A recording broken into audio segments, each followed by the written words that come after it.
We OG, we OG. Oh no, G.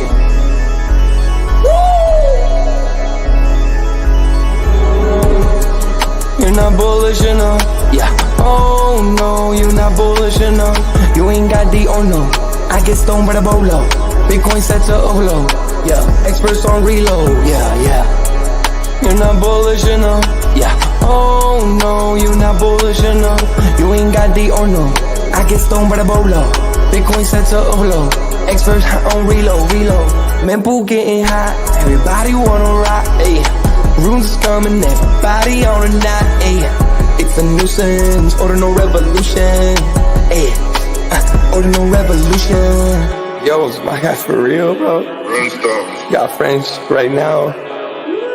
Yo, BRC 420, bro. Yeah. Yo, that shit on fire, bro. Imagine if he in here. Yeah, like it in the seal. Merlin. I got balls of steel. Nookies on the field. Yeah, this shit for real. With no calls, I get so far. Got 100 phone calls that I go hard, and they gon' love me. Smoke weed, huddle back. I get shiesty. Where my Bitcoin looking lovely. All this Satoshi's nothing above me.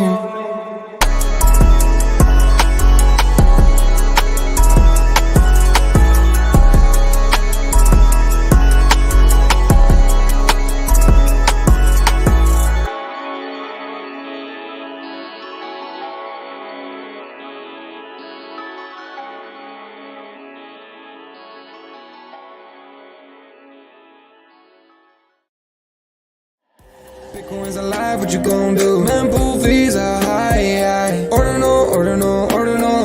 Where does it stop? Nobody knows. It's a revolution. Ayy, Bitcoin is the one, no substitution. Ayy, with Shizzy and Yagobi, it's Ordinal Revolution. Welcome back to Ordinal Revolution. My name is Shizzy. On this channel, we cover the entire Bitcoin Ordinal ecosystem. What is up, guys? We have an amazing show for you guys today. We are live for another Ordinal hour. It's going to be an amazing one because it is Rune's Eve. Happy Rune's Eve, everyone. This is incredible, guys. This is absolutely crazy. We are about a little bit more than 24 hours away. Around 24 hours from right now, we'll be doing our show. And then about 9 hours from that point will be the block that we've all been waiting for, the block that's going to change Bitcoin forever. And no, it's not just a halving block, it's Runes. Runes is going to come in and it's really going to show a lot of these meta protocols who's king. It's going to take that spot. BRC20s are dead. Tap tokens are dead. All your little imaginary tokens are dead. Runes is going to take over. No, I'm just playing. We'll see what happens, though. But I'm just trying to cause some controversy. But on that note, if you guys, let me show my screen here a little bit. So as the launch of Runes gets closer, make sure you etch all your runes at Sathunter.com for great rates. Plus, Sathunter.com has the top referral program in the industry. When you refer a friend, you earn 50% of the service fee paid in Bitcoin. You can track everything on the dashboard. Etch runes at sathunter.com. That's SATHUNTER.com. Referral link in show notes. Please use our link. It definitely supports the show and really keeps us going. But without further ado, let me bring in my partner, as always, Mr. Yagobi. What's up, buddy? What's up, man? What's going on? Not a whole lot, man. Well, a whole lot, but not a whole lot in terms of anything other than preparing for this halving block and runes. There's a lot going on with runes, but there's a lot going on with the block in general. Yeah. Yesterday, the Foundry, US Ant Pool, came out and said, if they become the miner that mines that block, they're going to distribute the monetization, funds to their mining pool members, right? So there's like such a big win in that, because now we have miners accepting sats, actual sats of units of sats, which a lot of these maxis were saying that's made up. It's made up. It's make believe. There's no individual unit of sats. It's like a measuring stick of like yards, but like you don't have like a rare yard. But miners that control this chain in terms of security are saying yes, there are individual and rare sats. So Yeah, It's a the big win. miners are sitting there with, they're like, hey, we can make more money. Like, the objective of a miner is to make money, right? Obviously, you're keeping the network safe, but you're incentivized to do so. And, being incentivized, Bitcoin is amazing, but now you're being incentivized in different ways. And that is ordinals, right? That is every Satoshi has its own number, has its own serial number, right? So, it gives every Satoshi different value from the next, which creates a non-fungible way of thinking on Bitcoin. And now with runes, it's even more non-fungible, right? So I mean, well, no, it's more fungible. So it kind of creates, Casey first created the non-fungible part, now he's creating the fungible part, putting that all together, and we're calling it ordinals and runes, right? So Yeah. being runes eve, what are you expecting in the next 30 hours? Chaos. We saw it firsthand with some of the people we've been talking to. They were scrambling a little bit yesterday because there was I think upgrade to the code, or an update to the code, and they were freaking out. Just everybody just wants to make sure the people that are like running these nodes. Some people are doing it for like groups. Some people are just doing it for themselves, but they all want to make sure they get it right, because you make a mistake here, it could be catastrophic, right? Depending on how much Bitcoin you're deploying out and stuff. So I think it's chaos right now, but a good chaos just to make sure everything is in line. Yeah, chaos and bloodshed will be the the name of the game for this. It's going to be insane, and I highly recommend. As I said it yesterday, but everyone just kind of, the first day, just wait for the dust to settle to really kick in some big funds. Maybe if you want to throw a couple shekels at what's going on, that's fine. But just don't go all in on day one. I think that would probably be a mistake. That's your decision though, and I might be wrong. And day one might be the day. I don't know. So what are you thinking? What is your plan for day one runes? Day one runes, just to kind of be listening, looking at the Twitter timeline for sure, the alpha chat groups in general, communities, hopping from community to community, because that's really where you're going to get the information. Even if you're the great thing about like fungible token markets is if Yeah, there's a true wave, like you can be a little bit late, and that's okay, because like on secondary market you can still buy cheap, pretty cheap. It's going to be the people that minted and stuff, they're going to make their money there, but like you can still buy pretty early and make still 20x, 30x, 40x, 50x higher yeah, even gains. And we saw that last time with BRC20 in the holiday season. So yeah.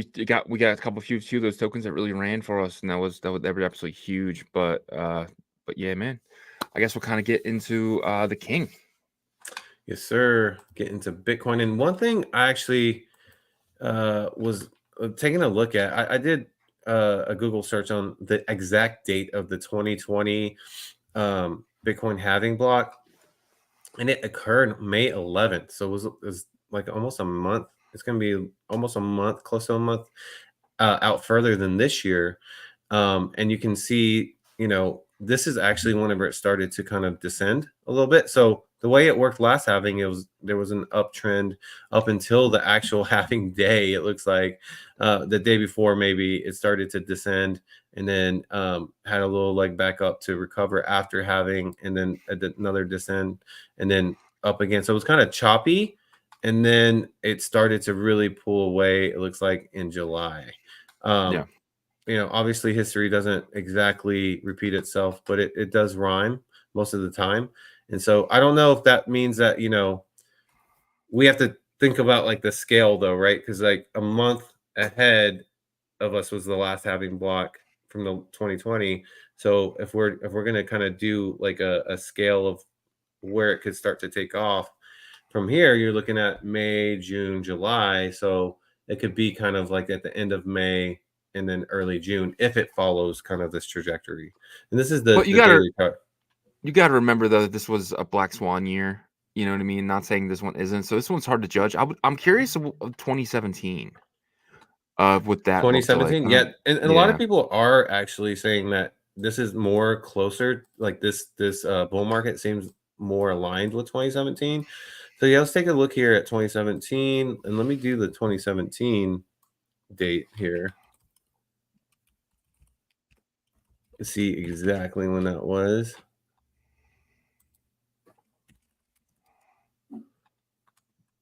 I should say. I'm pretty Was sure it that was 27? actually No, in no, May too. 2016. Yeah, 2016. Yeah, so July 9th. Wow. So Yeah. it was further up for sure. And this is the hourly. So if we look here, so July 9th, 2016. Wow.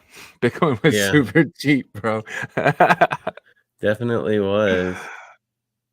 And if you pull this up here, make it bigger, So July. 9th is when it started. July, June, July. So it looks like you dumped right before again. Yeah. And then So yeah, it dumped right before. So it's definitely more similar to what we're kind of going through right now. But then you also see a little yeah. bit of another dump here a month later, and then it took And a little bit sideways. longer. Was Yeah, that it a took a whole little bit year? longer for it to go. But also, you know, in terms of maybe the pre-having block, it was similar. But we also have to understand, like in 2016, you know, how many people were anticipating this? You know, Yeah. just the people that were like really in the know, right? With Yeah. Bitcoin and following it and stuff. Right now, you have people that are like in ordinals and like this whole new on-chain economy that's paying attention to it. So I don't expect that to do the similar, like, you know, kind of chop and down as it did in 2016.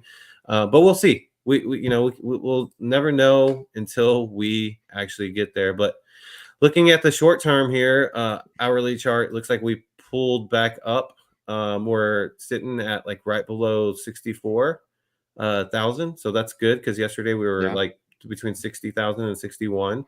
So it's up $3,000 from just yesterday, and it seems like there's some bullish activity happening. Also, one thing that we have to remember is that the Bitcoin ETF for Hong Kong goes live, I think, April 30th. So Okay. that's going to be a big factor. They don't have GBTC on that side, right? So even though GBTC has been like liquidating a lot of their Bitcoin over here, it's been kind of matched with this, you know, BlackRock purchasing power. But over there, you're going to throw the Hong Kong Bitcoin ETF purchasing pressure on top of that too. So it could definitely start to fly up at the end of this month. Yeah. And I'm expecting something different. I know everyone says, like, you know, you never want to say it's going to be different this time, but I think it's going to be different this time, and that it's because of what you just mentioned with the ETFs. Right now we have a US ETF for the first time ever. We're gonna have a Hong Kong ETF. You know what I mean? So, and I'm sure there's gonna be more and more coming from Japan. And I think Japan might already have one, but there's a lot of institutional buy pressure now that we never had before. Now you have Wall Street guys on the phone calling you know, grandpas and grandmas and saying, hey, let's put 1% of your net worth in Bitcoin, because why not? You know what I mean? So it's going to be huge. Super cycle is what I'm saying. 700K. I'm going with Plan B's stock to flow chart. I think 700K is very fair. I did come down a little bit from 750. Very fair. So, Very fair. I'll just say it. I think, you know, $1 million is going to be where you're going to hear a lot of people start talking about in 2026, and we're going to hit 700 and start flowing back down to 300K. So that is where I'm sitting, and that would be very lucrative to us, but it would be even more lucrative to ordinals. What do you think happens to these new runes tokens going forward if Bitcoin does hit my super cycle target of 700K?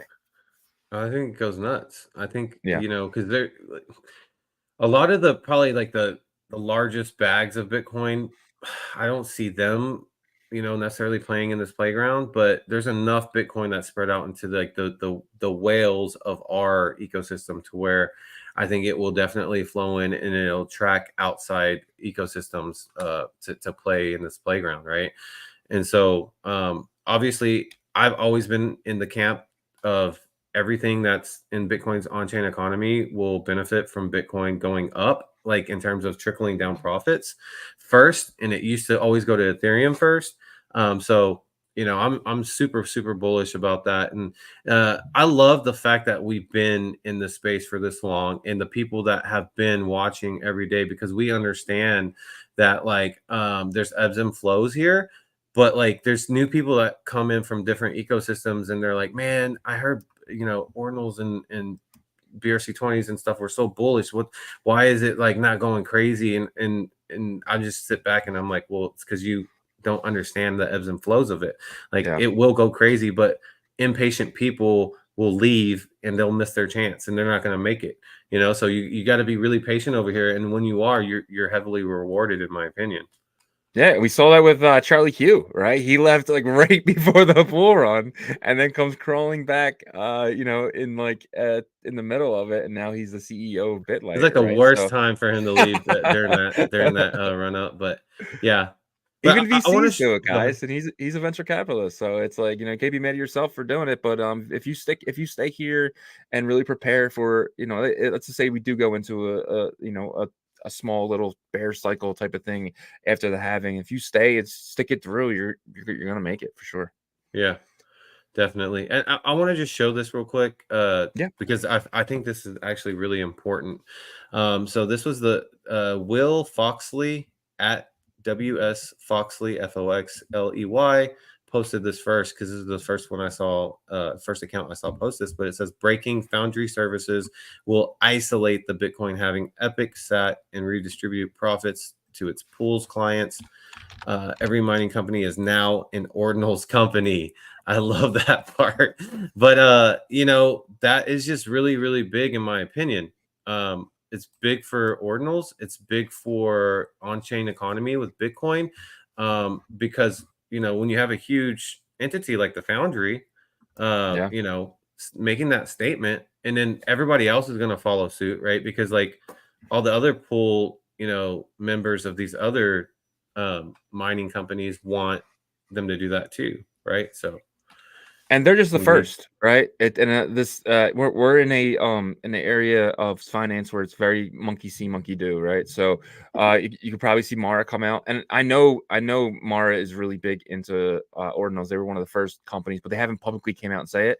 I know that I think his name's Frank something, but he goes on shows all the time, and he was mentioning something about Ordinals as well, the head there, because he's like the head of the airline company as well, and so. There will be Mara. You will see, you know, obviously, CB Spears' old company, was it Luxor. Luxor will probably come out. It's the mining companies. They're They want definitely, this. they're all going to do it.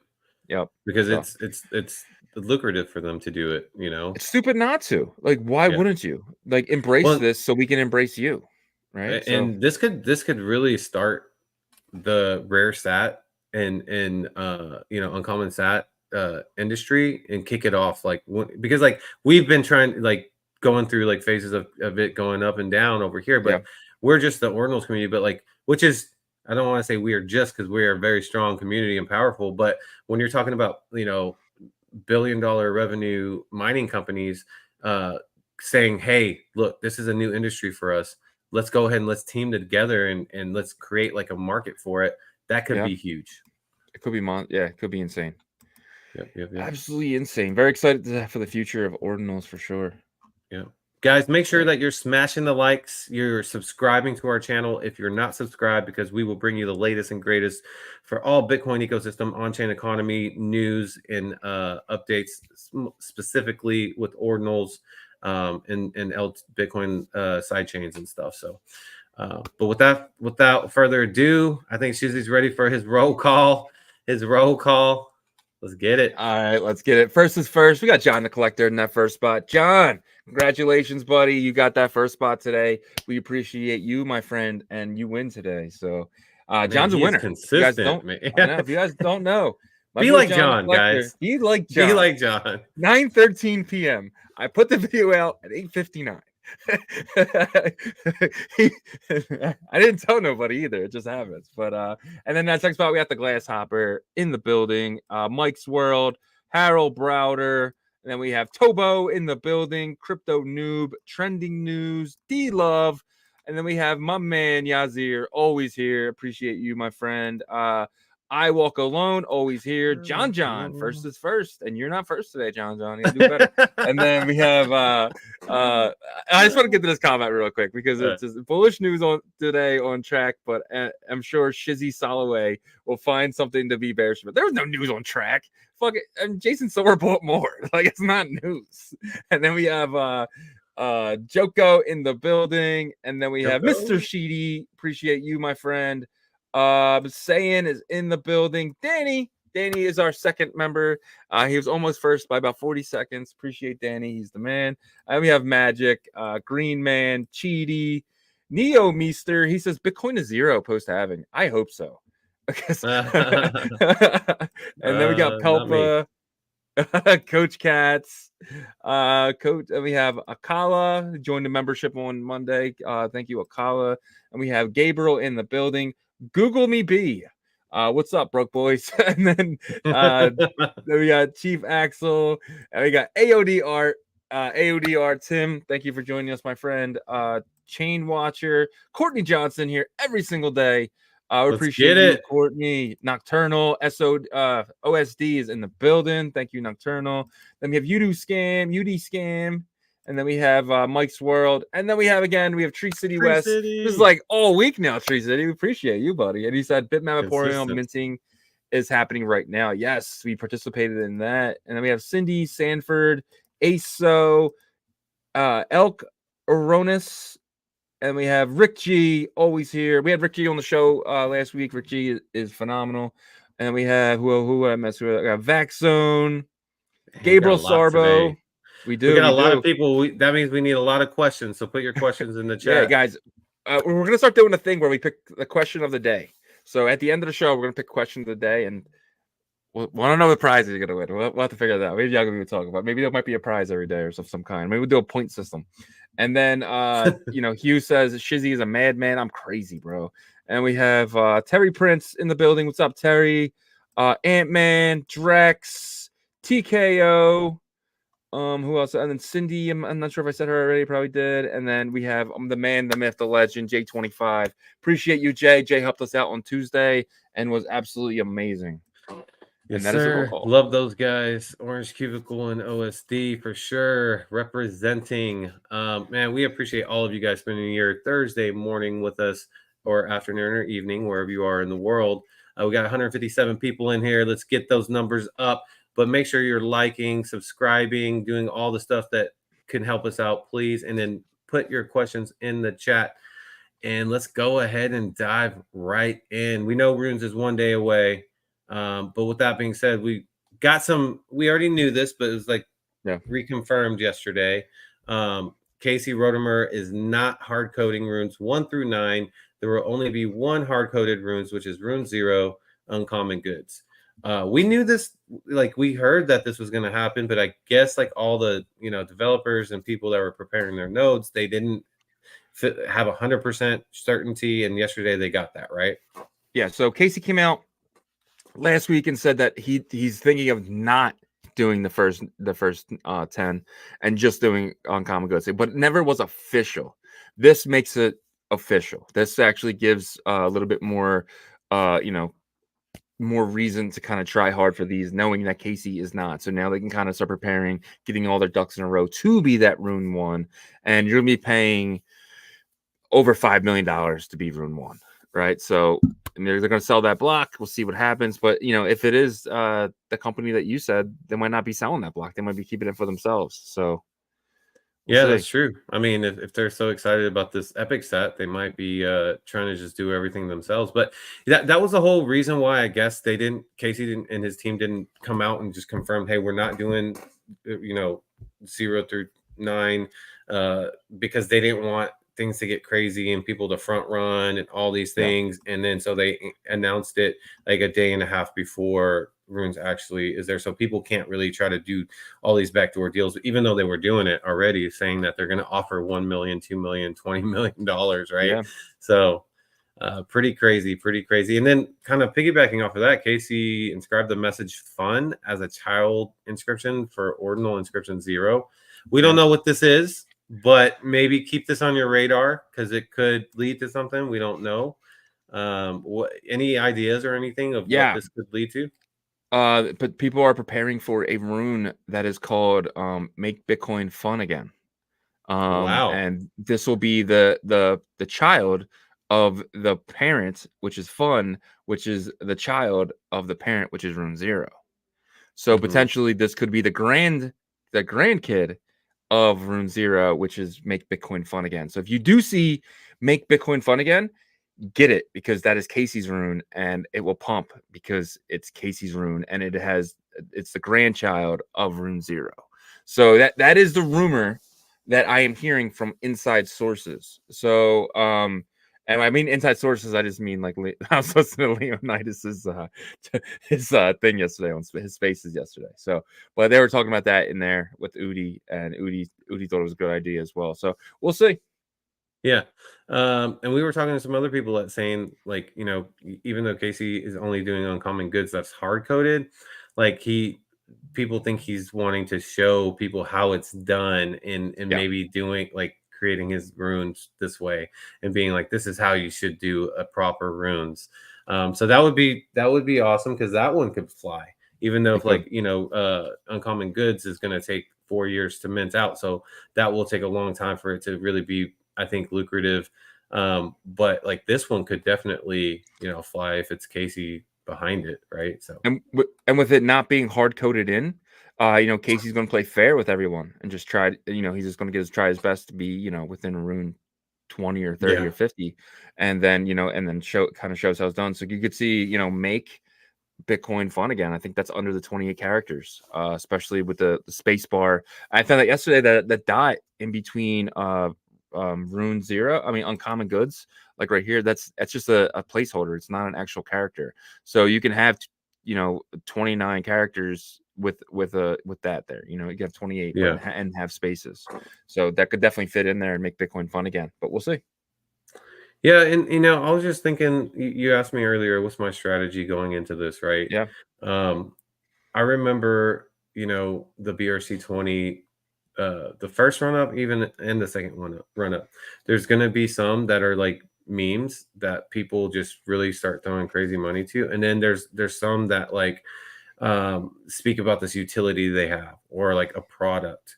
Both of them are opportunities in my opinion, because if you think about, like, let's just talk about Ghosty on the second run up, right? Like it hung around like 5 cents for a very long time, or like below 10 cents, even though they were putting out information of, hey, we have a working product and stuff. But once that you know, information started spreading, we got them on our show to explain their product, it like jumped up to like 30 cents, and then next thing you know, it's at 50 cents, and it got all the way to $1.33. I see some like of these runes people trying to, or like projects are going to try to push their utility or something like that, and same kind of opportunities. But then you have your rats, right? Like from BRC20 that literally got up to $800 million market cap, right? And there's going to be runes like that. There's going to be some that the Western community, like pups and stuff, are going to push. There's going to be some that the Eastern communities, like China, that are going to pump like rats. And you're going to have to try to figure out and determine. That's the fun of it. At the same time, the anxiety and stress as well. But I think that a lot of these opportunities, I say this because I think a lot of these opportunities you'll have that on secondary. So for me, I'm not going to be trying to stress out, like running around with a chicken with my head cut off on day 1, day 2, day 3, more whenever things start flowing into secondary, and I can start researching a little bit and seeing like what communities are behind what. And then that's where my strategy is going to be. Yeah, that's a great strategy. I think, you know, it's very, you know, kind of take a deep breath and kind of look. My strategy is I'm going blind. I'm just going to throw darts. I'm going to throw, you know, 30 or 40 darts. I'm going to get into 30 or 40 different coins, and knowing some of them will go to zero, and then really hoping that I find that $800 million coin, right, where I put $1,000 in, and that becomes, you know, whatever the math is on that. So I think, you know, any strategy is a good strategy because we have no idea what's going to work. So you guys can, you know, go with something as like doing research and taking a look at stuff, or you can just kind of just blindly throw darts, because any of these could run, you know what I mean? And getting in early could be huge, but you definitely don't want to constantly be, I mean, you could throw a whole bunch of darts and then just not be the winners, right? And then something else that you didn't throw the dart at be the winner. So you should definitely do maybe a mixture of both, but we will see. You know, I'm curious to see like how it goes, man. It's gonna be fun. I think Monday's show is gonna be really, really fun, like a recap. Yeah, 100%. Okay, I got a question for you. So, you know we saw how long it took for a BRC20 to get listed on a centralized exchange. Ordi was the first one, but it took the second run up Like, Yeah. right? So the summer BRC20s, it didn't, even though it got like to $600 million market cap and all this stuff. But the second run up in the holiday season of 2023 already got listed first on Binance, and then Sats did, and then now you have Merl token, which is a BRC20. But like, how long do you think it will take for one of these runes to get listed on a major exchange? Weeks. I think by the first week of May, we'll probably see at least one rune on. So you're probably going to see like Gate.io have them in like 2 weeks, right? But I don't consider them a big exchange. I consider OKX, Binance, what's the other ones? Bit something, whatever it What? is. Bybit. Yeah, I bet. Obviously Coinbase is probably going to be a year before anything gets on Coinbase, but we'll see. They did list Bonk, so we will see if they list one of these runes. I think they will. I think having Casey's initials on this stuff is going to be big, and you're going to see a lot of these tokens going way past the rest of this stuff. I think, and I said at the beginning of the show, and I was messing around, but I'm kind of serious. I think BRC20s are dead. I think tap tokens are dead. I think that all these meta protocols, and I'm sorry to say this, but it's just how I feel. They're all dead. If you don't start building on runes, you're gonna get left behind. If you gotta, every protocol should be adopting runes right now and just be participating, because potentially these meta protocols are done. But the king is being born, and all the other kingdoms are gonna fall. Yeah. I don't agree with BRC20s, but most everything else probably. But we'll see. Yeah. We'll see what happens. Because I feel like they're definitely building out a lot of infrastructure, but the focus is on runes. And for me, it's about opportunity, right? And that's the opportunity that's in front of us. Mhm. And we'll see what happens. But speaking about Casey's initials, Casey got on the Bankless podcast, Yeah. I believe yesterday or the day before. They aired it yesterday. And not just him being on Bankless, but like, I'm seeing people from Dubai that are influencers talking about runes and this and that. Like, but did you get a chance to take a watch of Casey's interview?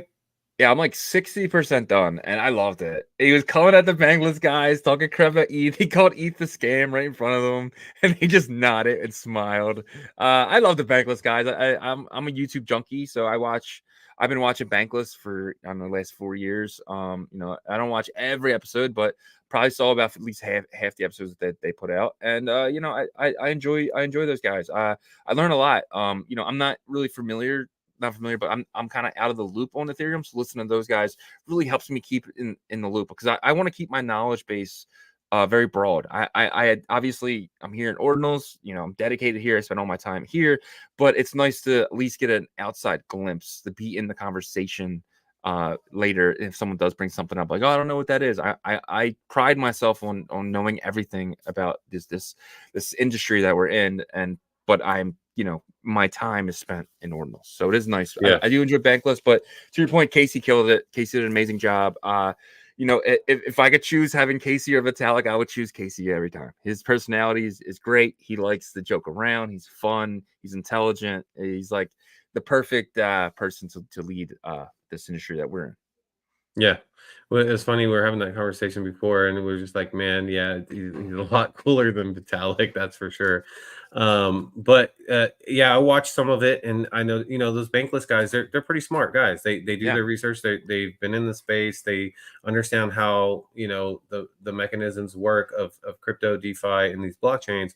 And it seemed like they were definitely like, listening and learning from Casey, right? Yeah. Obviously they're probably going to be a little bit on the defensive because they are ETH guys, and so that's really good. I think this is good for the space that we're in. It's good for runes and this Bitcoin on-chain economy. At the end of the day, we just need to keep that part going, right? Because like, if the on-chain economy is like with marketplaces and buying and selling of goods with Bitcoin, that's what we need to keep going and growing. And so this is just another step in that hey, these ETH guys are interested enough to bring him on the show, right? Yeah. So. Yep. And they're talking about fungible tokens, right? Which is something that they talk about all the time. They don't have a lot of projects on, but they definitely, they're definitely interested in fungible. So it's we'll see what happens. But I think a lot of ETH guys are going to be coming here. I agree. I think they're going to have to, let their pride down and say, hey, look, we're just missing out on too much opportunity. Yeah. right? So, but guys, put your questions in the chat. I always have to remind, just so we get some good questions in there, and we'll get to those in the Ordinal after hour. All right, anywhere you want to jump to specifically, or you want to just kind of go down? Let's just keep going. Keep going down. I think the next one's good. All right, so for my bitmappers out there, I know you're out there because I posted something about Bitmap, and I woke up this morning with 106 likes, and so I was like, yes, still alive.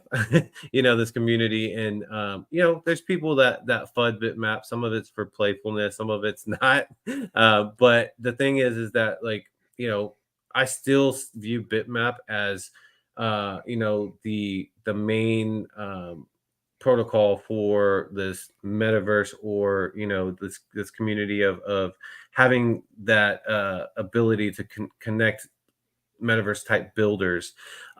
Yes, it's been slower, I would say, the past like month and a half, but as of late, and it's crazy because like when the FUD came is like the worst time for those FUDders that either trying to bring it down further, or just trying to make it go away because of their project coming up or whatever, or their protocol or standard. Then you have Bitmap Emporium, which has roots from like Neo Tokyo, and that's huge mint that's just finished on Magic Eden, minted out completely. Everybody wanted a whitelist for that.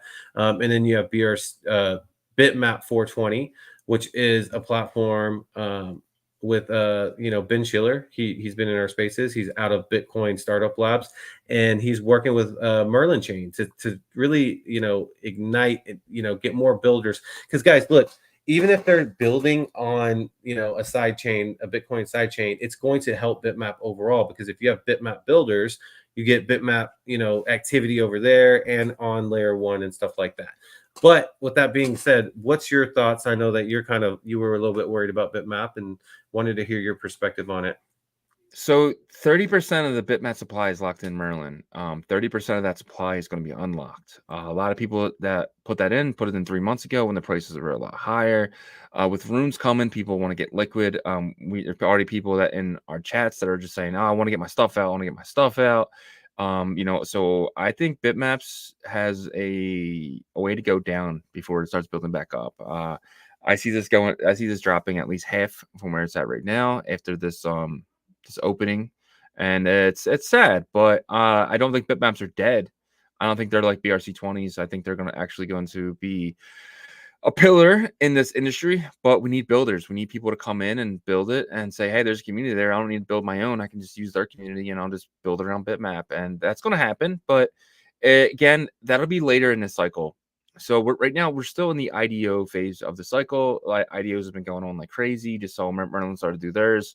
And the next part of the cycle is DeFi. And, obviously now we have this pause that's going to be happening, and that's called runes. But I see after runes happening, they were probably going to get back into DeFi, resume the DeFi phase.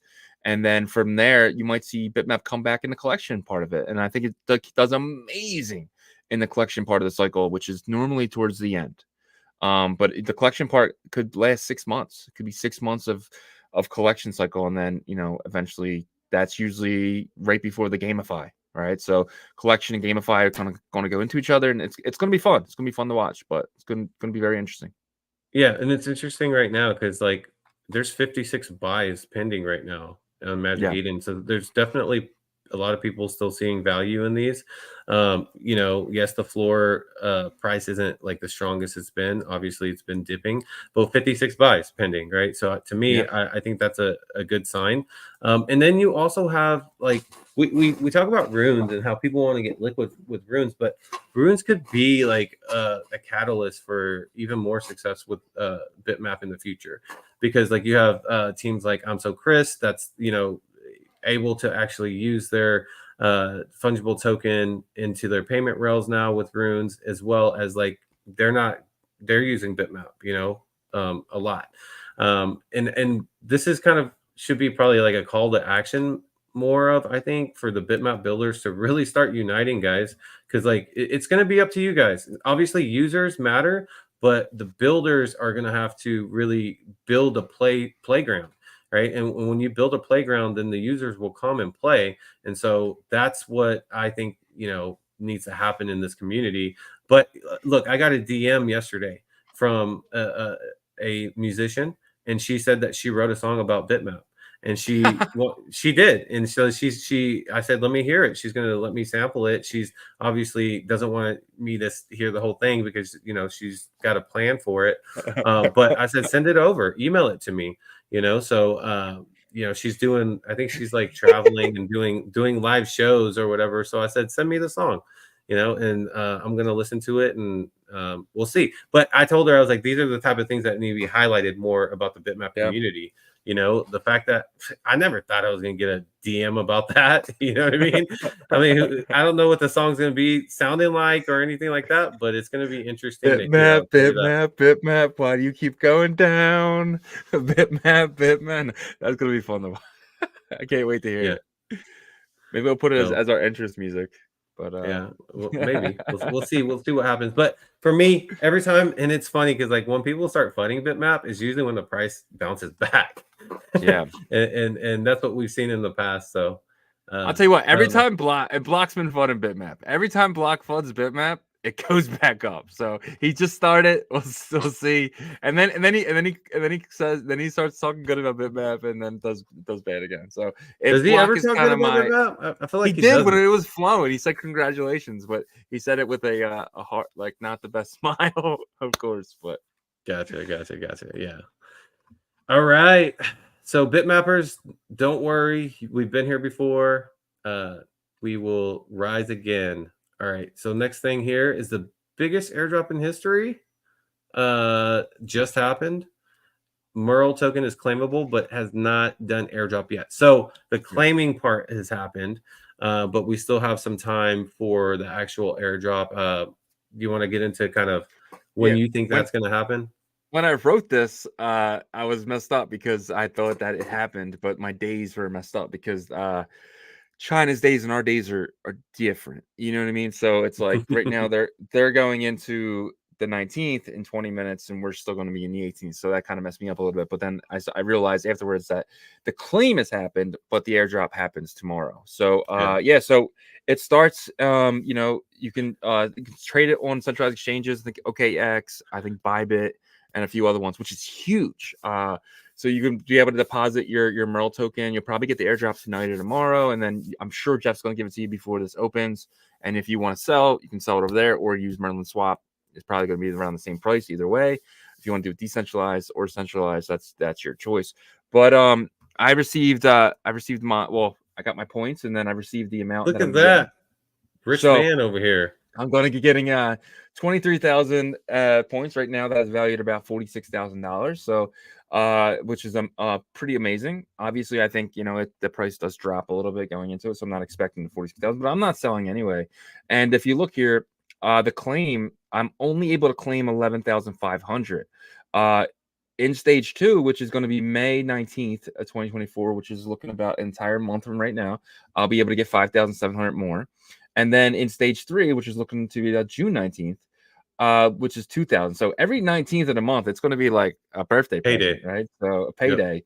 So you know what I mean? That's $2,000 a month. That's that should be good. But I think by this point, I can see Merlin at $5 to $8. So this still could be a nice payday. And I think it just goes up the entire time. But that's my thinking, and I don't know if I'm correct. You never know what could happen. The chain could go to zero. You just don't know.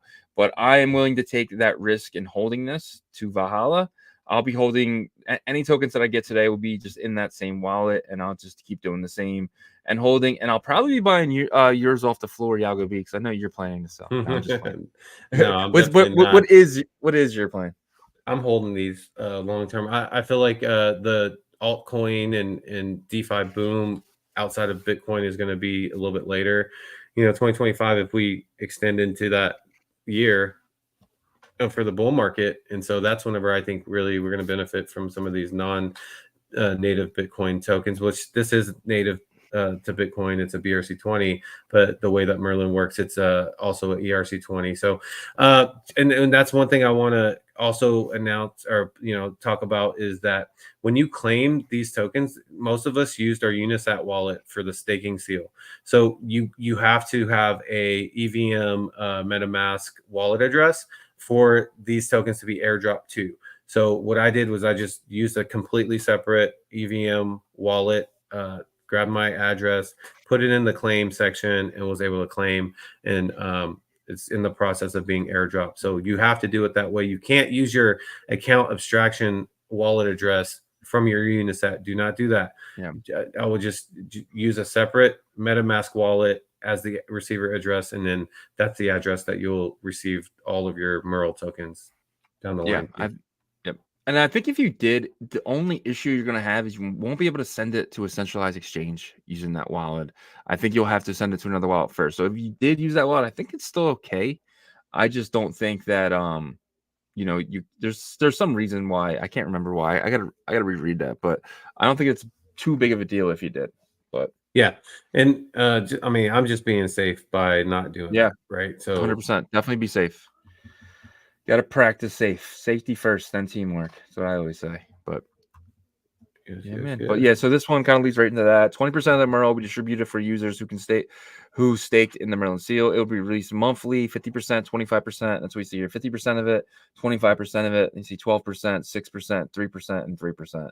So that is why these are broken up that way. And I like it. I like it for two reasons. The first reason being I like that some of it's going to be locked, right? So the market cap is going to be smaller because half the tokens are going to be locked up, right? So you're not going to see that 2.1 billion against $2. It's going to be like $2 is going to be like less than $1 billion market cap, which I think is awesome because I made a tweet today and it was just like, stop using the fully diluted market cap when you should be using the non-fully diluted, the tokens that are locked up. They're not on the market yet. People can't claim them. You saw here, they're locked. More than half of my tokens are locked. So more than half of the tokens are going to be locked. And I'm sure Jeff has 30% that's going to the treasury. So that's potentially locked up as well. So, this is going to start lower than $1 billion market cap. What's your opinion on that? On, it being, let's just say $900 million, the same potential, the same high as Rats was, Yeah. I mean, I don't know. When I was talking to Jeff, he said this is just the beginning. So I feel like there's a lot of stuff that's been bottled up and maybe not, released intentionally because the halving block, like, guys, you have to remember there's a lot of strategy into a lot of this stuff in terms of releasing stuff, product wise, volume pickup, everybody knows that post halving is really whenever things are going to pick up for Bitcoin's price and eventually trickle down to all these other ecosystems. So I expect the next 6 months of Merlin chain to be different than what we experienced the first 2 months, right? So I don't know. I think that, like, if you can get it underneath $1 billion market cap, I think that's still a good buy just because it's the governance chain token for this chain. And we'll see what happens, right? Obviously we can't magic 8-ball things, but I'm bullish on it. I'm gonna hold my allotment until I feel like at least there's a chance, like a kind of like this alt season type of push. Yeah. And I said it before on the show, but I'm in a lot of these like Chinese groups where I have to like kind of like copy them and kind of paste it to ChatGPT to find out what the hell they're saying. And they keep saying that this is their chain, this is China's chain, and like they want to control the governance. So I feel like when this goes live, they're going to be grabbing this token up left and right. I feel like this token could really fly in the next upcoming days because China wants this to be their chain. China wants to hold the governance for this chain, and which is fine because they consider like Ethereum like the West chain, and if this is their chain, then let's be let them be the whales and we can be the minnows, just kind of working with them. Because they're not going to screw the chain. If they're calling it their chain, they're going to treat it like really well, and it's going to do really well. It could be a top 5 chain one day. I truly believe that, and I thought that from the minute I met Jeff and just knew the kind of person he is and when he's able to build, what he's capable of building, what he has built, to where with a lot more funding like they've received, they're going to build something special with this, and I'm here for the ride. I'm highly invested now. Well, for free, it's not my own money, but I got 40K riding on this. But it's I'm just gonna keep it in there, and I don't pay taxes if unless I sell it. So yeah. It's definitely exciting to see what's going to happen. You know, they had Surf.1 was a big protocol that launched last week, and there's several more that will be launching here in the next month to 2 months. But yeah, so guys, just be patient. The claiming process is happening. If you've claimed, you know, they're not going to be live on centralized exchanges until I think, what did I say, 6 a.m. Eastern time tomorrow. So be patient until that happens. All right. Next one right here. So this was pretty, there was a big space on this. There was like 700 people in that spaces yesterday. But Udi and his Taproot wizard slash cats, OpCats team has announced that they're going to be releasing a Bitcoin layer 2 called CatVM. It's the first permissionless Bitcoin bridge, allowing scaling in layers with no liquidity requirements, decentralized trading of ordinals and runes, and much more. The caveat is that OpCat has to be approved or added back to Bitcoin for this to function the way they want it to function. And you heard most of that spaces, right? Yeah, I was in there. I was in there for most of this part anyway.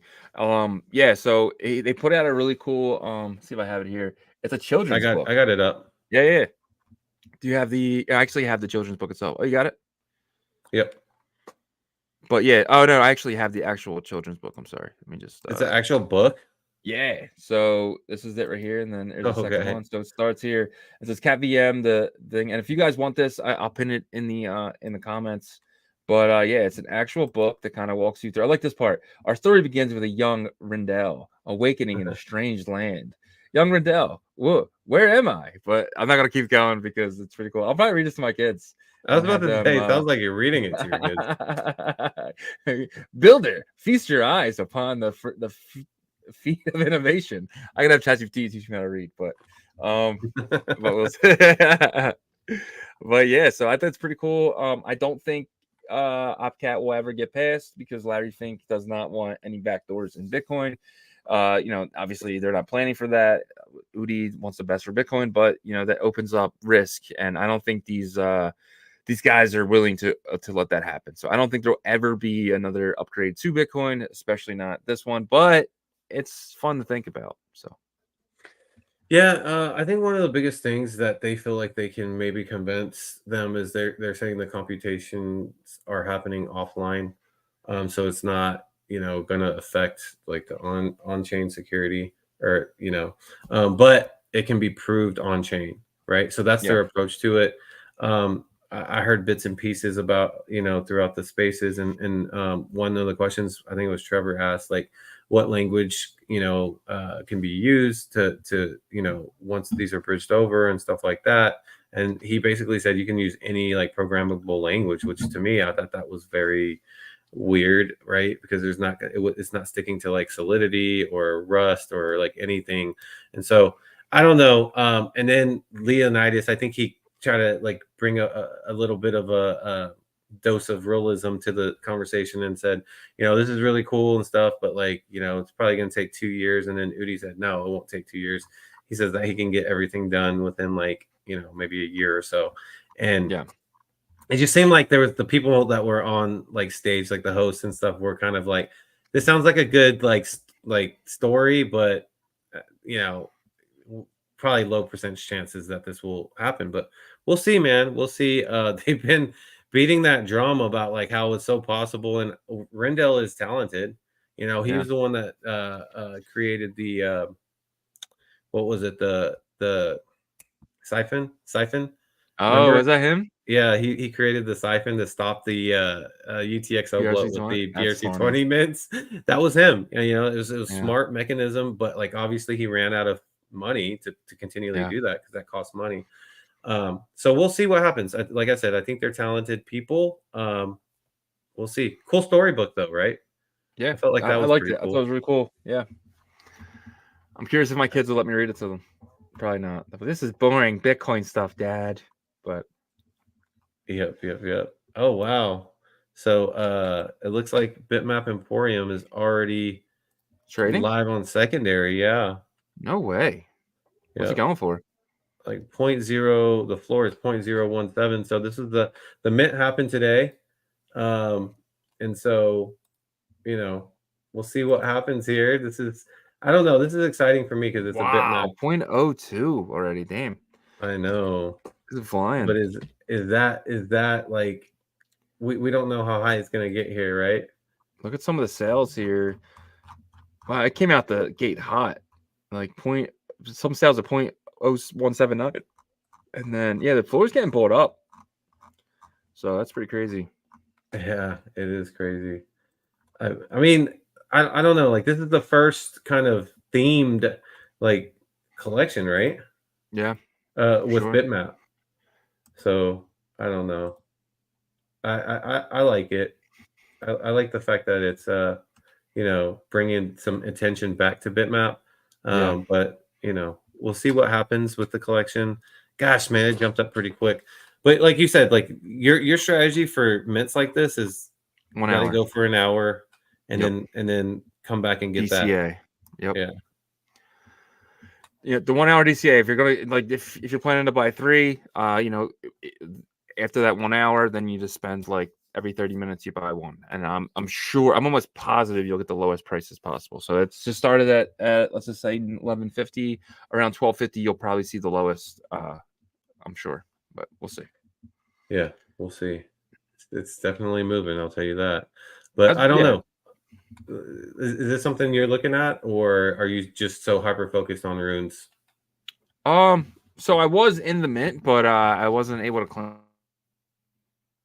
I didn't get any, so I'm kind of annoyed at that. So I don't know if I want to pick up. He's mad. He's mad. I get. He didn't do the extra step though, did you? I know.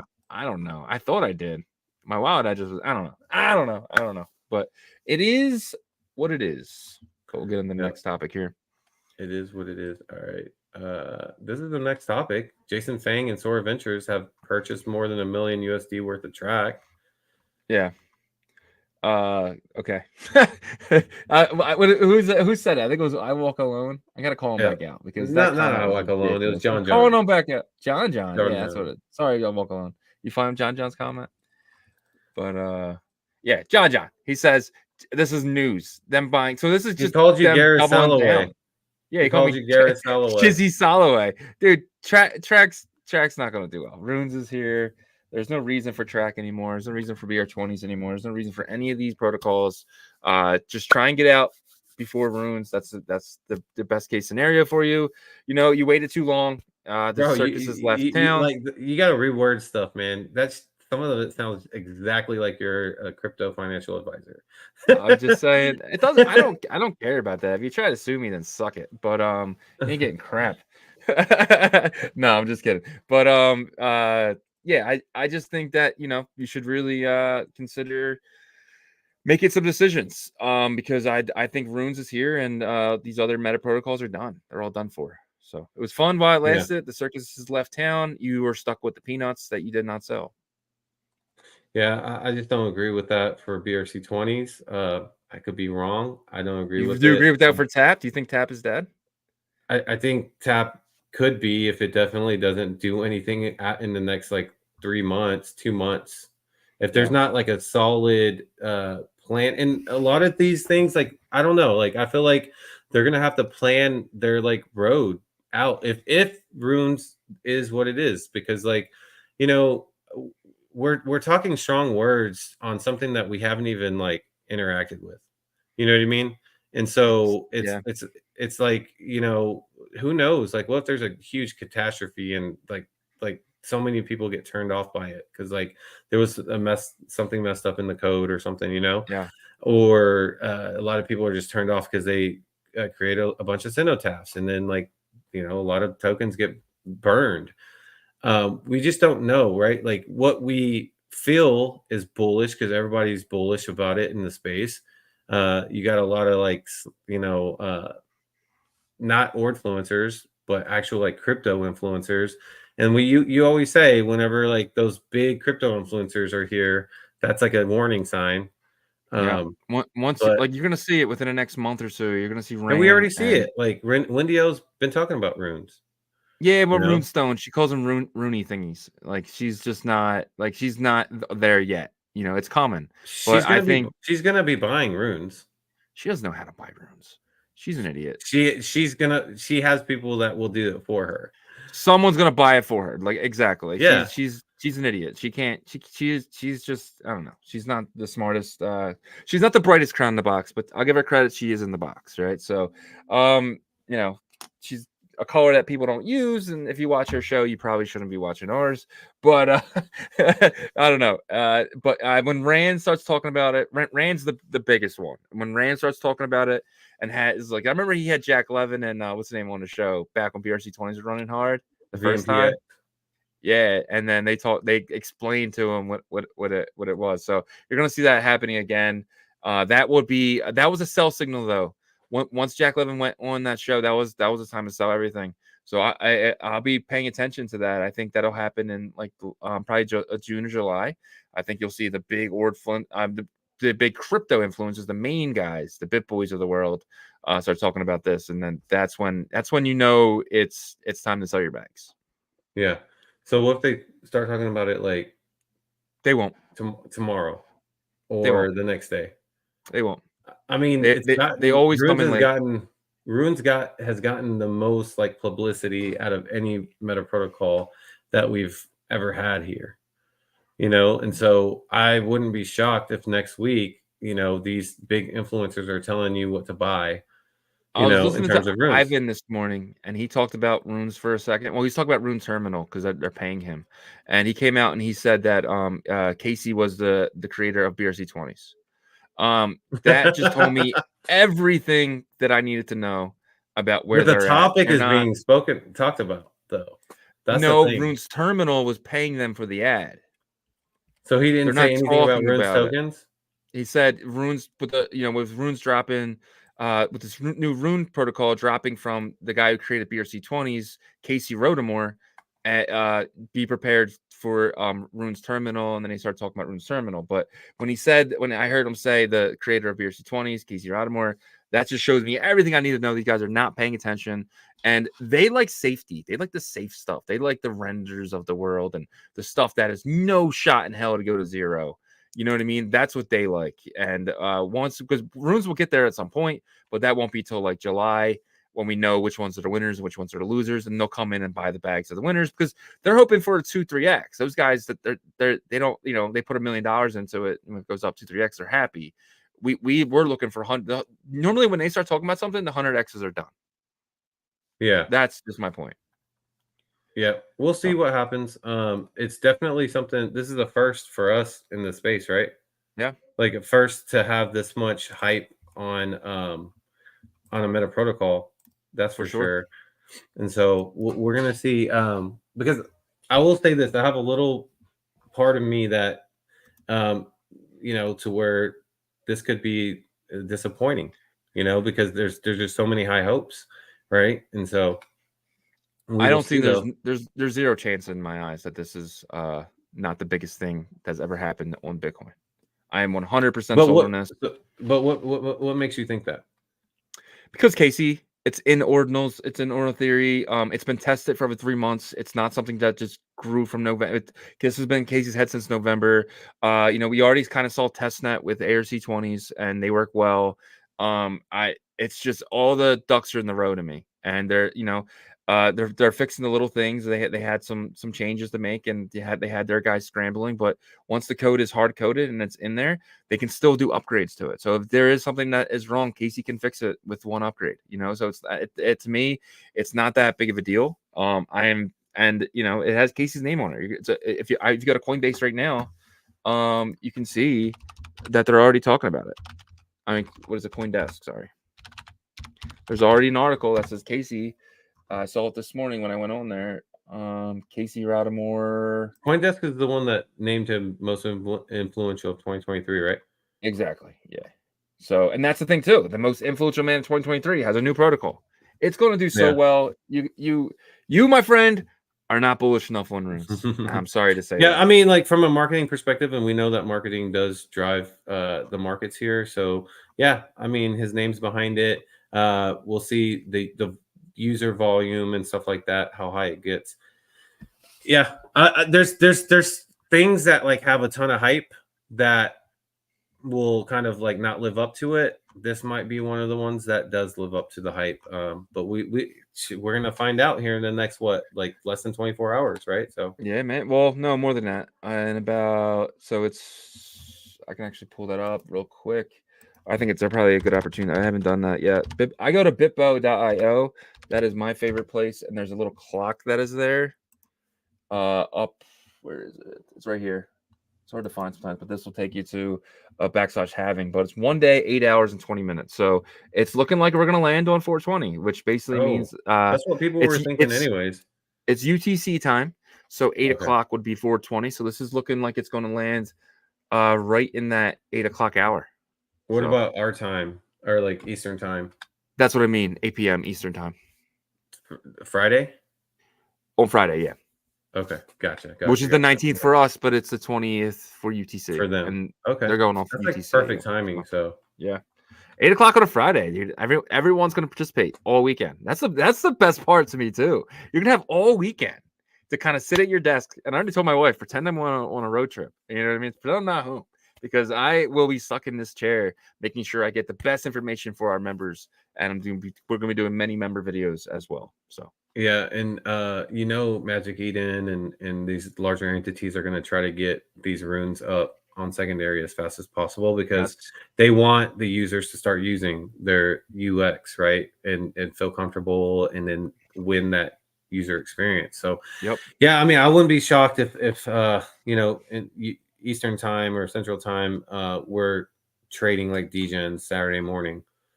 Yeah, it's going to be fun when fees drop a little bit. When there's 100 blocks passes and there's let's just say it's 400 coins to choose from, that's when it's going to get exciting.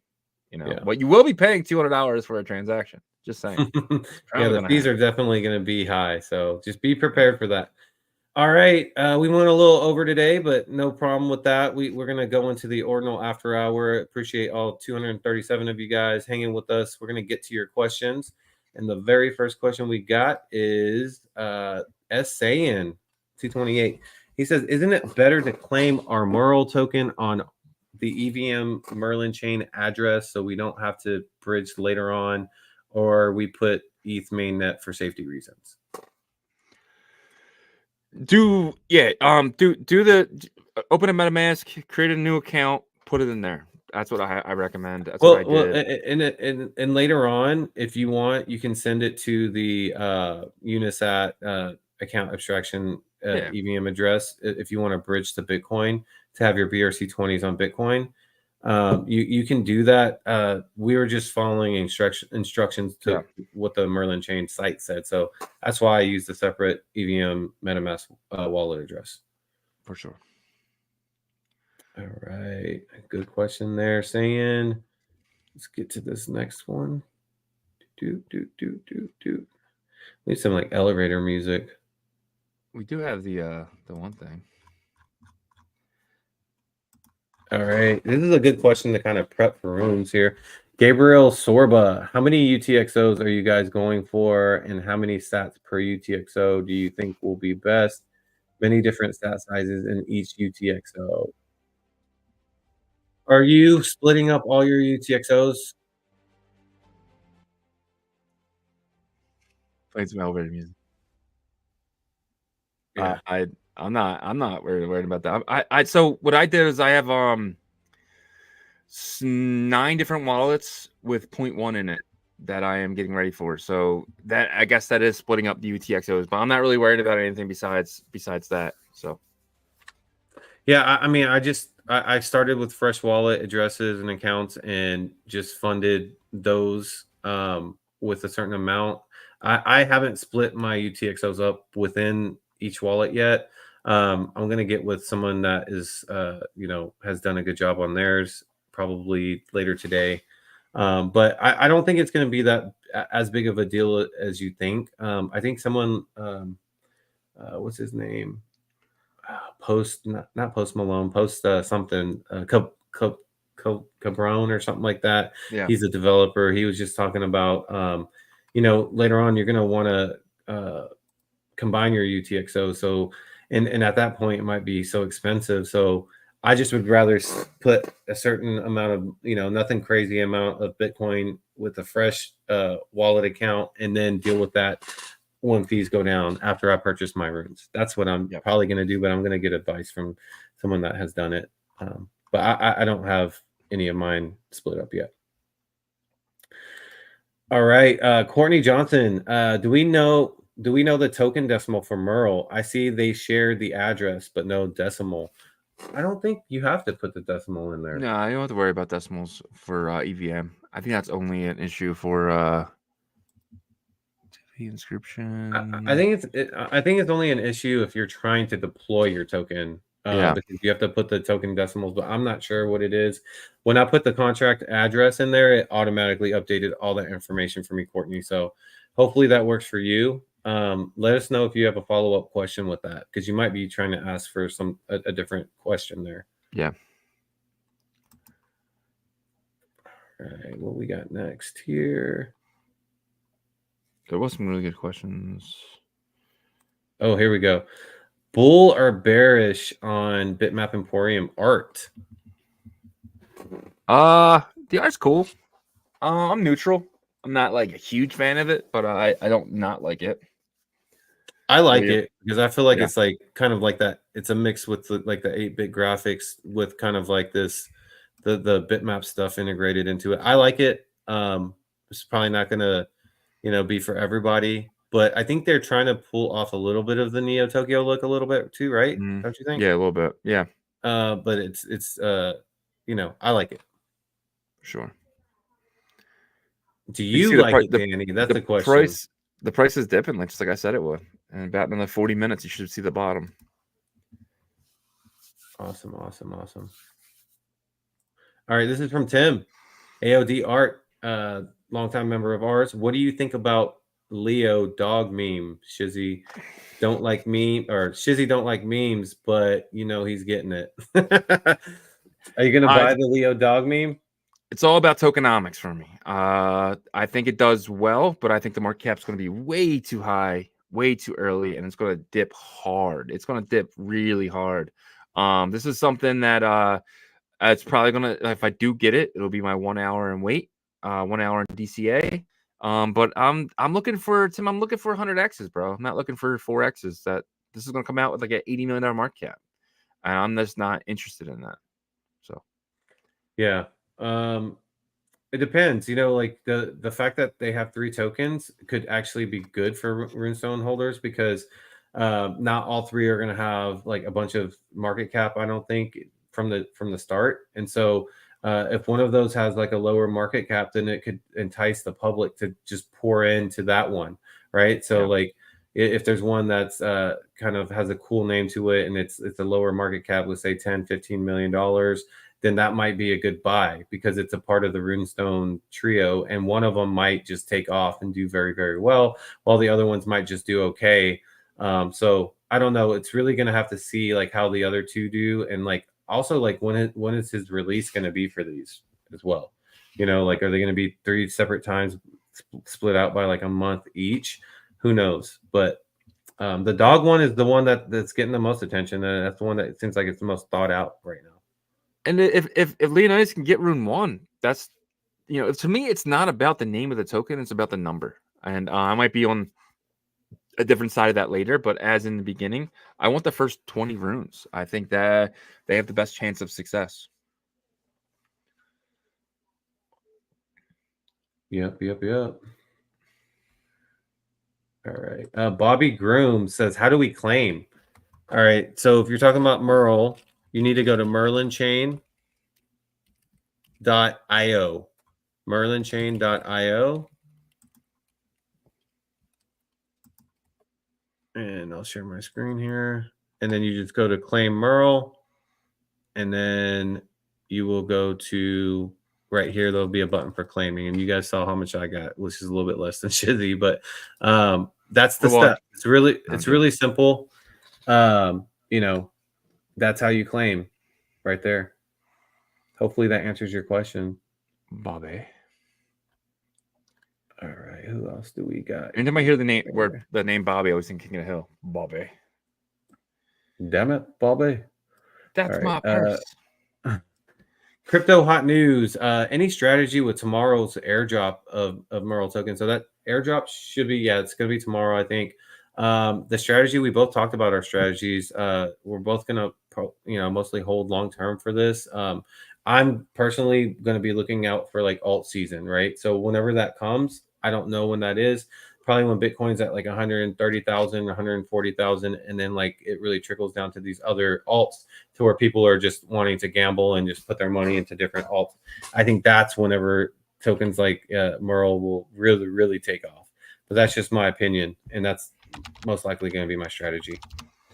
Yeah, my strategy is, I'm going to be probably throwing like about 10 grand. About point in that wallet, 0.9. Yeah, 0.09 that I'm going to be willing to throw into Merle. I'm following my old strategy of 1 hour and wait, 1 hour in DCA, see what happens. I will be buying off the floor. I'm hoping to get around $1. If I can scoop up, 10,000 of them at $1, I'll be very happy. Yeah. Yep. It's going to be I'm also looking for like the dip prices with Merle. I just feel like there's so much more that's coming with Merlin chain. Again, could be wrong, but that's just what I'm feeling from conversations I've had. Real quick, so Stacks is a $3 billion market cap, right? And Yep. Merlin has already surpassed it in users and usage. So Merlin could definitely get there. They're fully diluted is almost Hear 5 about that is with almost users and 5 usage? billion. Yeah, positive, yeah, for sure. Okay. They only have like 100 Bitcoin over there, right? So we were told that by someone who's in the know. But anyway, so Stacks is used as a leveraged Bitcoin play. When Bitcoin goes up, $1,000, Stacks goes up like 50 cents, right? And that's been happening. You can go back all the way through, and every time Bitcoin goes up, Stack goes up harder. Every time Bitcoin falls, Stacks drops harder.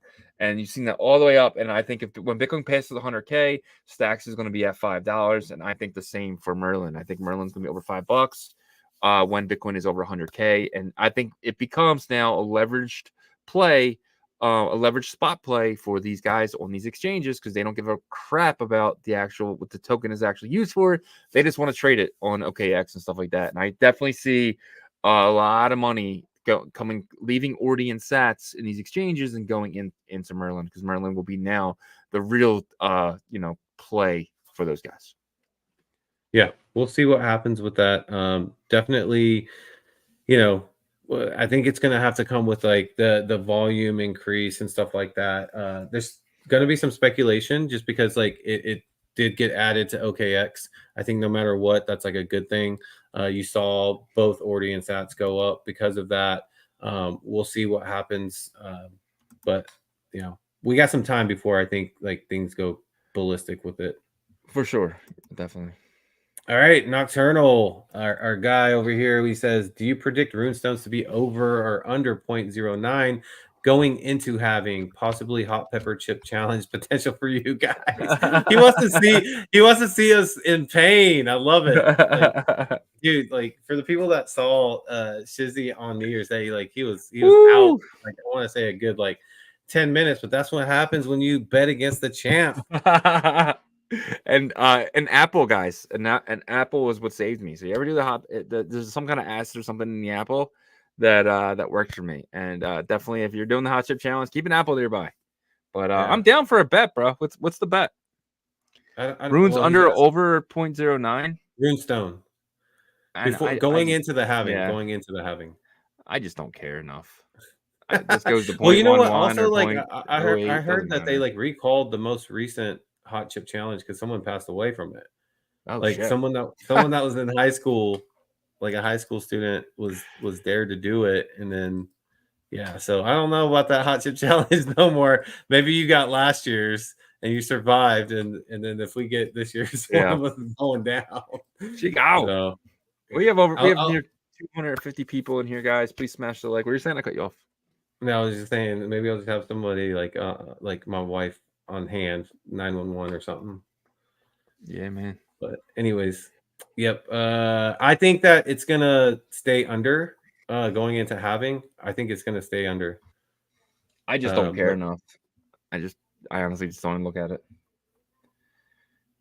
But you probably know where my money's at. It's not it's not over there. I am liquid for runes. I want the 100x's, guys. Give me I want to put $1,000 in it and let it run to do 100,000. the comment that I wanted to talk about. So USX Quantum says runes is an upgrade to BRC20. I don't know how people think it will still have value afterwards. Well, ARC20 was an upgrade to BRC20 as well. So no, there's no arguments about that from a technical. No, ARC20 didn't have Casey's name on it. That's the problem. That's what I'm saying. Well, that's not an upgrade though. You know, I mean, from a technical standpoint. From a marketing standpoint, yes, that's the only reason ARC20 isn't what runes is. You know, is because it's all about builders. Casey. It's all about Casey, yeah. And so we'll see what happens with the builders here.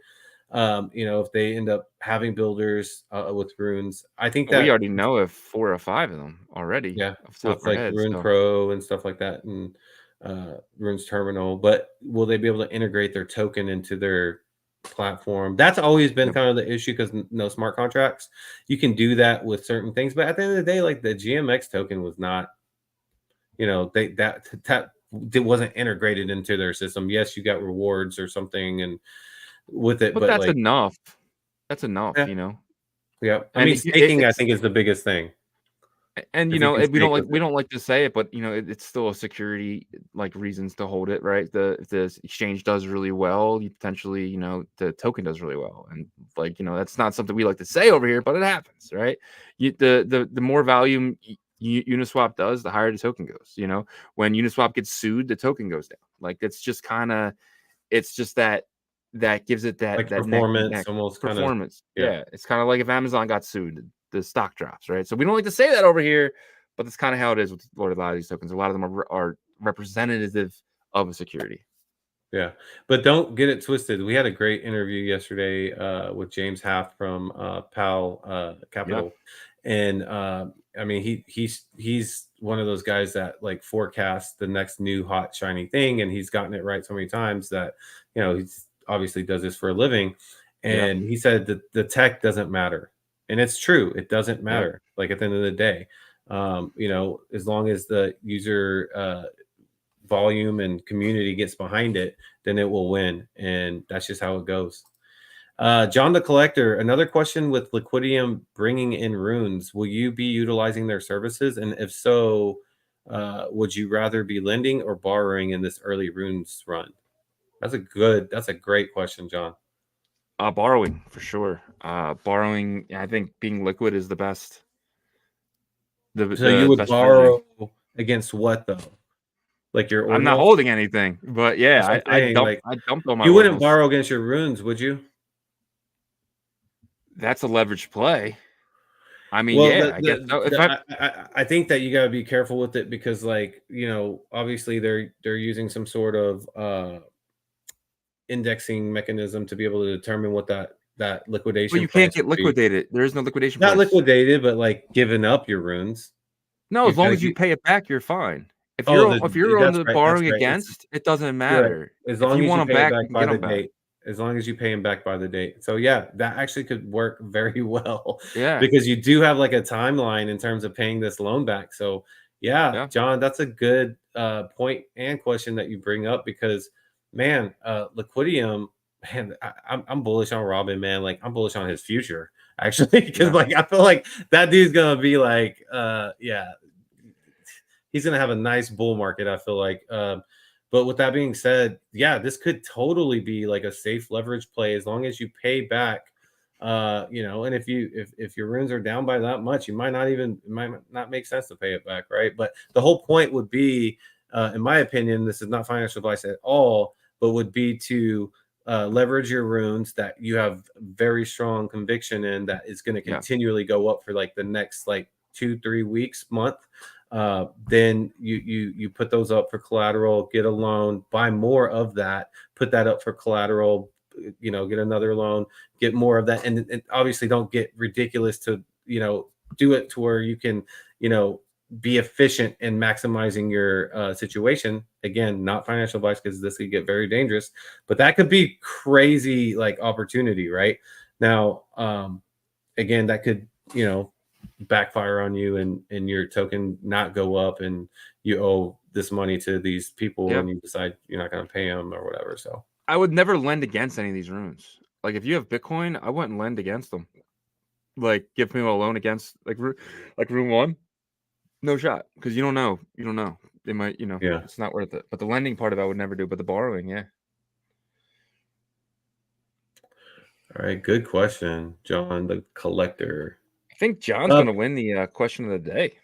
Yeah, that would probably win it so far, at least. Mike's World is talking about thoughts on Promethean. So, have you heard about Prometheans? This is the second mention Doing really well in the chat about him. It's something to do with the Kongs or something. 53 buys right now, crazy. Wow, people are really buying these up. It's a new collection.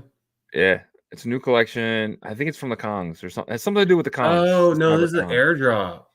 Oh, this was it an airdrop? to Runestone holders. I did see this on my timeline. Okay. Yeah, and yeah, it actually did really good. I got to 0.03, dude. Damn. So whoever, congrats to the people that got dropped these, because they definitely did. They're doing very well. They're doing very, very well. So I don't know. I'm bullish on them. I don't know if they're going to be like a rune thing. If they are, then probably would not buy them on secondary though, because that's tomorrow.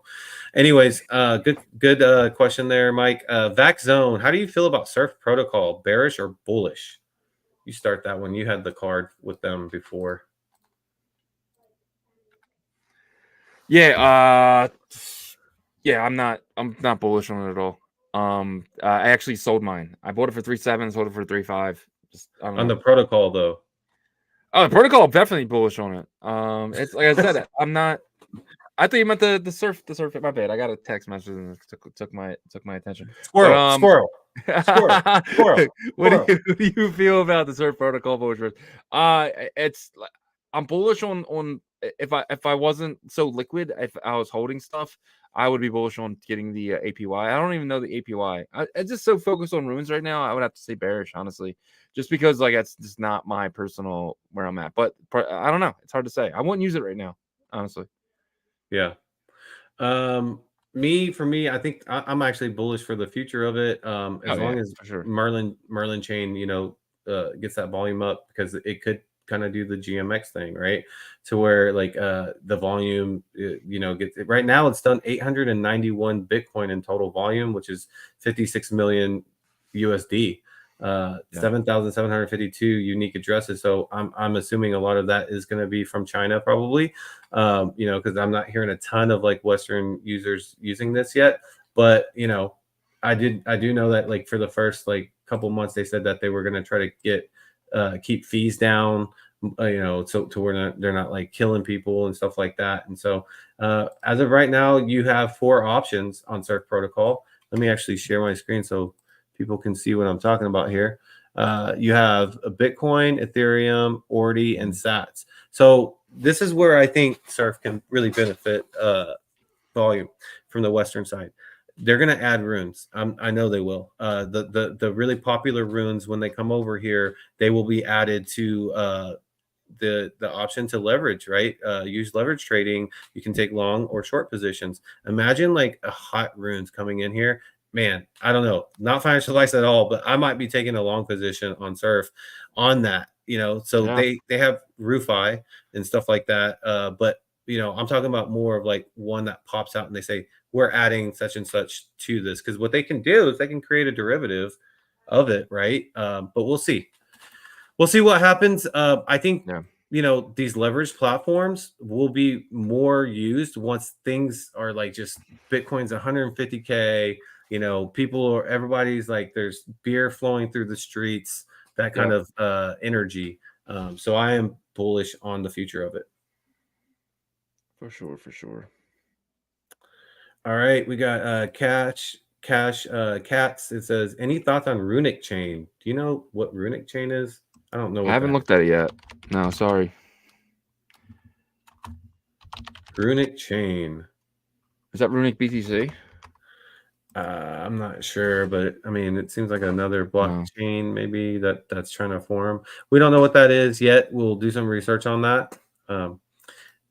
Danny Boy says, where to find Merle address. Where did you find that address, by the way? I got it. I got it on OKX. It's right there. Yeah, so he put that in the okay. I put it in, yeah. He said he found it on CoinGecko too. So if you guys Yeah. are looking for Merlin's address, you can find it on CoinGecko as well. I don't know. I looked at it for CoinGecko earlier. They must have just added it. So they didn't have it earlier.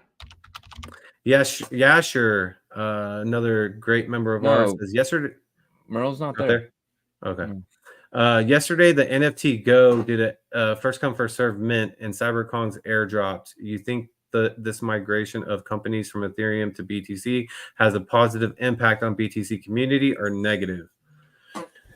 Oh man, this is actually another great question. The last part of the question, or at least I feel like, is so these Ethereum migrations coming to BTC and their communities coming over here. So the first major one was OCM, on-chain monkeys, right? I thought that was amazing for Bitcoin and Ordinals because you have Danny Yang coming over, you have their community coming over. Danny Yang was very into Bitcoin. He hosted a bunch of Bitcoin meetups for Stanford. He started the Stanford Bitcoin meetup, I think, in 2013 or around that time. And so that was good. But then some later ones, you had Bored Ape, which I don't even feel like they have like a strong actual genuine community. They came over, I feel like it was more of like a liquidity suck and stuff like that, but that could be for another conversation. Then you have stuff like Pops, which is probably mixed community, Solana and Ethereum and stuff like that. I don't know. The ones that are going to come over later because they feel like they missed out, that could be negative. I just don't want to see like this huge toxicity like being spread over in Ordinals, because that's not our culture. So far it's been contained if it gets started, but what are your thoughts? Yeah, they're all coming. Some will be negative, some will be positive. They're all coming. Every single Ethereum project will eventually either have a collection of Bitcoin or be bridging their collections to Bitcoin.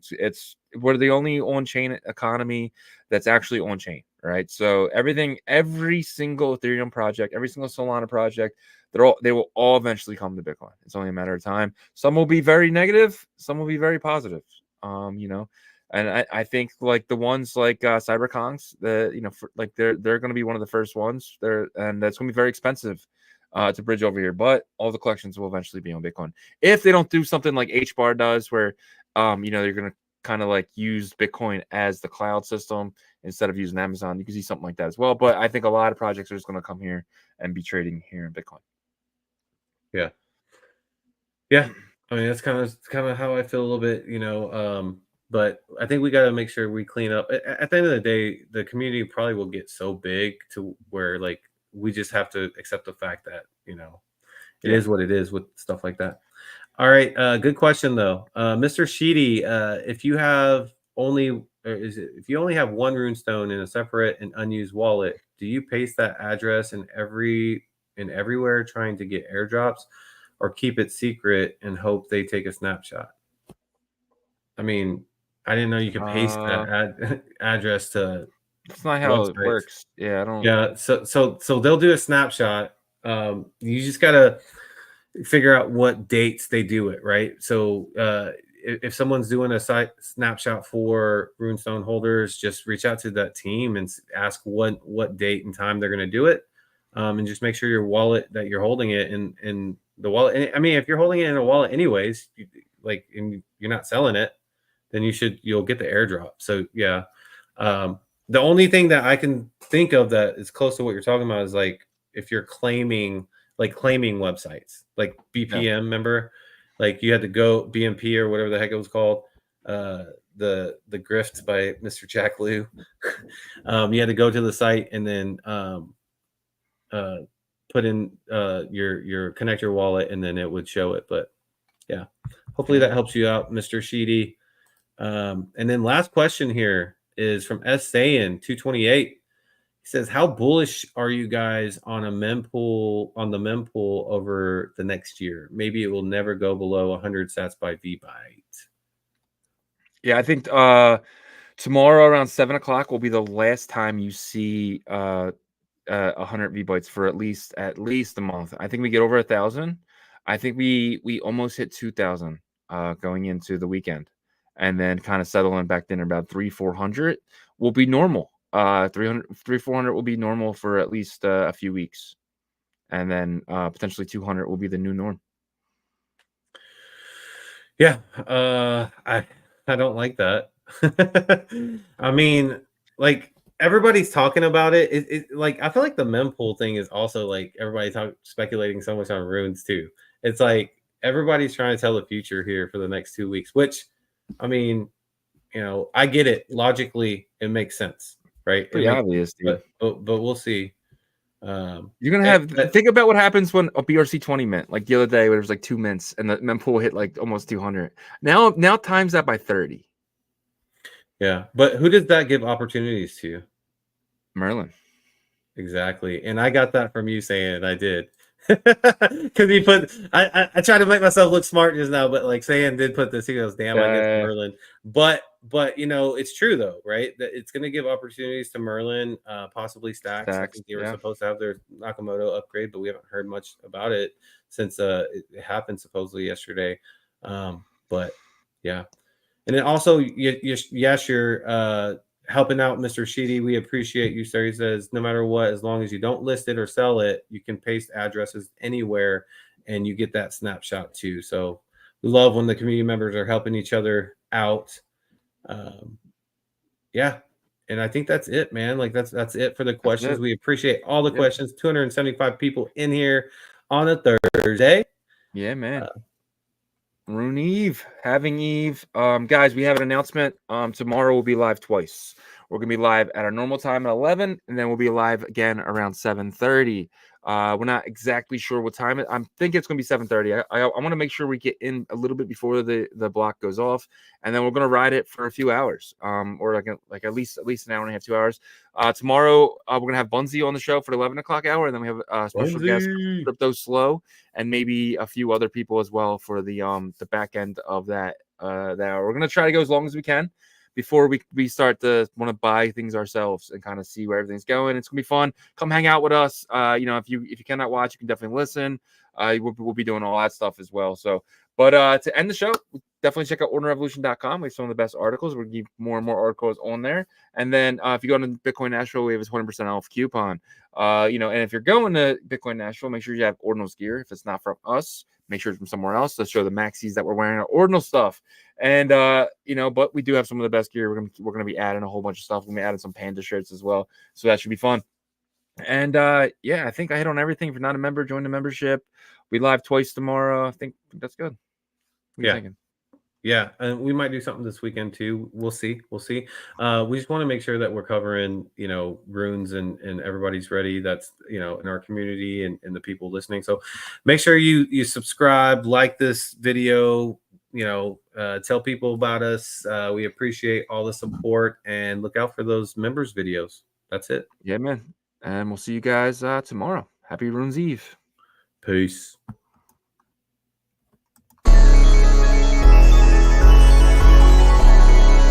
We OG, oh no, G.